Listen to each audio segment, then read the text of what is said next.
বিসমিল্লাহির রহমানির রহিম। বাংলাদেশ জাতীয়তাবাদী দল কর্তৃক আয়োজিত ধানের শীষ মার্কার প্রতীকের আজকের বাবুগঞ্জ বাজারের ব্যবসায়ী সমিতির আয়োজনে আজকের এই পথসভা এবং শুভেচ্ছা মিছিলে যারা বাবুগঞ্জ বাজারকে মিছিলে মুখরিত করেছেন তাদের সবাইকে জানাচ্ছি আমার ব্যক্তিগত পক্ষ থেকে তথা আমার প্রাণপ্রিয় সংগঠন বাংলাদেশ জাতীয়তাবাদী দল বিএনপি 10 নং নলফার ইউনিয়ন শাখার পক্ষ থেকে আজকের বরগুনা 1 আসনের ধানের শীষের কান্ডারি নজরুল ইসলাম মোল্লার পক্ষ থেকে আগামী দিনের ভাবি প্রধানমন্ত্রী তারেক রহমানের পক্ষ থেকে সবাইকে আন্তরিক অভিনন্দন, শুভেচ্ছা। আজকে সবচেয়ে ভালো লাগতেছে এবং আনন্দ লাগতেছে যে বাবুগঞ্জ বাজারে আজকের একটি ঐক্যের ডাক এসেছে।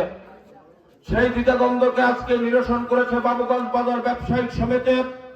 আমি আবারও সেই ব্যবসায়ী সমিতিকে নজরুল ইসলাম মোল্লার পক্ষ থেকে তারেক রহমানের পক্ষ থেকে আবার অভিনন্দন জানাচ্ছে। সেই সুবাদে আজকে আমরা বরগুনা এমন এক প্রার্থী পেয়েছে বাংলাদেশের বিভিন্ন আমরা 35 বছর পরে দেশনেত্রী বেগম খালেদা জিয়া মৃত্যুর আগ মুহূর্তে বরগুনার সিদ্ধান্ত দিয়ে গেছেন আমাদের 1 আসনের প্রার্থী জনাব নজরুল ইসলাম মোল্লাকে।